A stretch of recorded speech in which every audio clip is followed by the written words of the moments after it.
Hey everybody, I am going to make black-eyed peas. How about that? Black-eyed peas in the pressure cooker.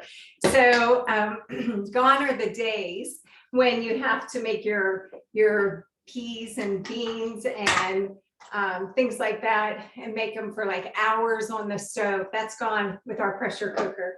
So here's what I'm going to do. I'm going to take, this is a small onion that I've quartered up to fit into our supersonic small chopper. And if you have a large onion, I would just do about a quarter of it. All right. So basically you want to put that in, chop it. You don't want it really, really fine. Okay. So don't be like, ooh, ooh, ooh. Okay. You want to taste some. That's why I'm going kind of slow. I don't want it really, really chopped up too small. And as you can see, that's a nice size. So not puree, okay? As you know, our chopper can do that. It can chop and chop and chop, and next thing you know, you have juice. That's not what you want with your onions. We're gonna take your black-eyed peas, and these have been rinsed and drained. And then I'm gonna use, you can either use ham, you can use a sausage, a kvasse. This is a smoked sausage. And I used the other piece when I made the cabbage and potatoes. And since it's Bill and I, I'm not cooking for a whole bunch of people. So this makes it great. So I just split that into two servings or two cookings, as you would say. All right, cut that down. Nice, nice, nice. And I can do that last one, right? There we go. All right, so add that in. We're going to add 4 cups of stock. I have a vegetable stock going into that. Always remember with your pressure cooker, you have a fill line on it, so you don't want to ever go above a fill line. I'm going to add a bay leaf. Now, I grow my own bay leaves in my herb garden, and this is just a small one, so I've left it kind of attached together. It looks like a holly leaf, but I'm really not putting a holly leaf in there. I'm putting bay. It's kind of nice to be able to go out and just pick a bay leaf off. So, and the seasoning for this, I'm going to use, once again, I'm using our seasoning salt. All right, so stir that together. That's as easy as it is. I do like to add celery to this. A lot of times I just didn't have celery today, so we're going without it. But if you like jalapeno, you can chop up some jalapeno in it as well. You're going to take your base, you're going to line up on the top or the cover of the pressure cooker. There's a small arrow, and there's a small arrow on the handle. When you set them on top of each other, of those arrows, it kind of drops right on. Couple things, when you use your pressure cooker, always make sure that your ring is inserted correctly. And then also your indicator that's in, because I've actually heard of somebody not having their indicator. She's watching, I'm sure. She didn't check her indicator and she did not have success with that, right? So you got to make sure your indicator is in correctly, line it up, close it, and that's it. Now, instead of 2 hours on the stove, we're going to cook this just 20 minutes in the pressure cooker, and it's going to be done. So let's pop this in, and I'll show you what it looks like when the timer goes off. How about that? All right, so I just pulled out the black-eyed peas, and or actually the microwave just went off, so I'm letting that indicator come all the way back down. In the meantime, we have to have cornbread. I mean, there's no way you can eat black-eyed peas without cornbread. So I'm going to use the base of my mix and store pitcher, and first thing I'm going to do is crack an egg. This will take 1 egg, and you're just gonna mix that up a little bit. I always put my egg in first, because that way I can mix it up. All right, we're gonna add to that 1 cup of yellow cornbread mix, 1/3 of a cup of flour. We're gonna use 3 tablespoons of baking powder, baking powder, 1 teaspoon of, wait, let me get those in there. That was 2 teaspoons of baking powder. I think I said tablespoon. And 1 teaspoon of sugar. I already had that pre-measured. And then we're going to add a 1/2 teaspoon of salt in that, 2/3 a cup of milk. Let's see if I can do this one without spilling. Look at that, like a pro, like a pro. And 3 tablespoons of oil. Okay. 1, 2. I always like buying my oil at Costco because I can get a really nice quality of either olive oil or if you're buying corn oil. And then I use it in my counterscapes. I love these because it just makes it really easy to pour out. All right, so that is it in our cornbread mix. So I'm just going to stir this. Don't over mix cornbread. You can over mix it, so be real careful that you don't do that. I love the mix and stir pitcher. I love the handle on it. Makes it so nice to be able to, you notice how I turn mine up. We all have our tips and techniques as we cook, right? So love the clearness of it. Gosh, I can remember when I was a little kid, my mom had one of these and it actually had the spout and handle. It was much different, but she used that from everything in the kitchen. I'll never forget. That was like the piece of Tupperware I say, oh, my mom always used that. So pretty neat. That and the fix and mix bowl. And every time they talk about it, it gets bigger. Anyhow, back to our cornbread. So the cornbread, I'm going to use our MicroPro grill. Of course, you could put this in the oven, be 400 degrees if you were doing that. But instead, I'm going to do it in our MicroPro grill with the silicone ring. So you're going to take the silicone ring, you're going to set it right into the base.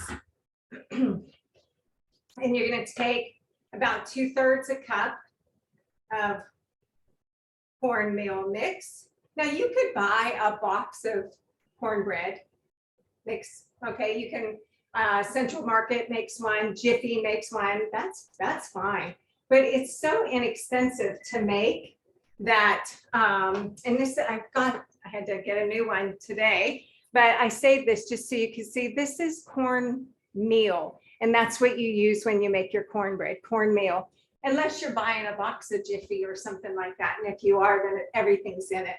But this is easy. I use this for a lot of things. So I'll be putting that in my modular plate. You're going to take the cover and you're going to set it right on top. And now this is creating an oven effect, right? So we're going to put that in the microwave, and every microwave is a little different. All right. So again, when you make yours, I'm just going to encourage you to, I'd say a good 5 to 6 minutes. That's what I'm going to start with this. So let's pop that in and get her going. All right. So the cornbread will be in because you have to have that with my cabbage, right? And my black-eyed peas. Very good.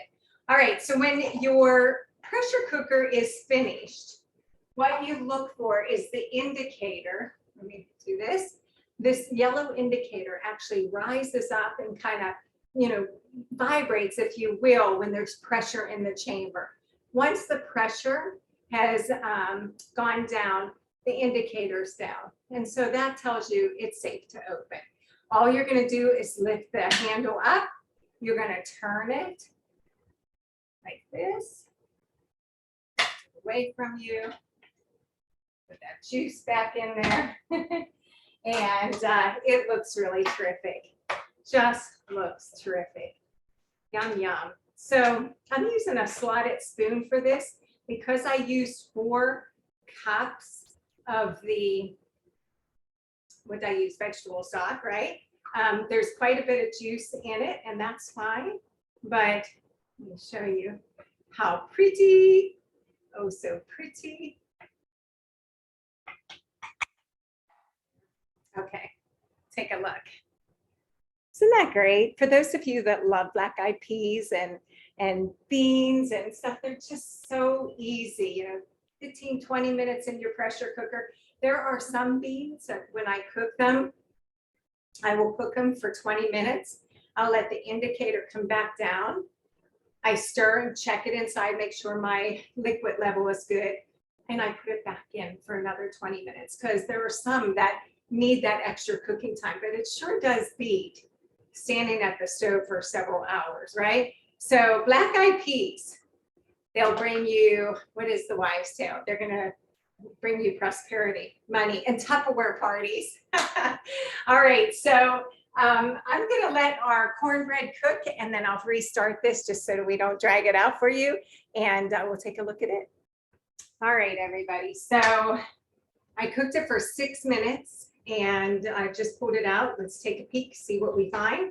Looks pretty great. So you're gonna see how it comes out in the silicone. I will tell you every once in a while I've had some sort of batter or something leak out under the silicone mold, but not typically with a batter like this. All right, so I want you to see how easy this is to take off. I'm literally picking up the mold. That's how easy it is. It comes right off, nothing sticks. So now I have heard of people that really, they like to flip this and put it back in and have the susceptor on the top, you know, that grilling method to brown it, but I never have a need to it. So you can see, let me show you before I put it on the plate, how pretty it is. Okay. So that is it. I'm going to go ahead, put it in. I don't have to wait any extra time. And now I can just add the rest of my cornbread. So this batch makes 2, Bill and I, cornbread. Hey, eat healthy, right? It's the new year. That's what we're supposed to do. All right. And we'll put this in for 6 minutes and it's done. And I didn't have to heat up my kitchen. I didn't have to heat up the oven. It is all ready to go. So that is ready. We'll put that in. But I want to show you the cornbread. All right, so here it is on our plate. Cut it however you like to serve it, right? I'm just going to do little forwards. And look at that. So pretty. Looks really great. Let me show you. Isn't that nice? You can fill it higher if you want. I just always split it in half, make 2. That way it's not coming out and over. I'm going to use butter. And just as a reminder, with our butter dishes, we make 2 different ones. This is for a pound, and this is for your stick of butter, right? What I love about the butter dishes, it does have the tablespoon markings on it. So that makes it really nice. But we always have one in the fridge and one sitting out. How many of you love room temperature butter, right? That's a good thing. All right, put your butter on. Well, maybe you don't like butter. I don't remember if you do, but my hubby, you guys all know Bill, he loves butter. So he would put this whole pad on it and that would be his ready to roll. So cornbread in 6 minutes. How about that? Pretty awesome, right? So again, use any cornbread recipe you like. I'll post the one that I made today. You can Google so many different ones. We have them on our website, different kinds. You can add corn, you can do all kinds of things, but this is a basic cornbread and it's going to go great with those black eyed peas. Okay, so thanks for watching. I hope you'll make this because it is yummy. Bye-bye.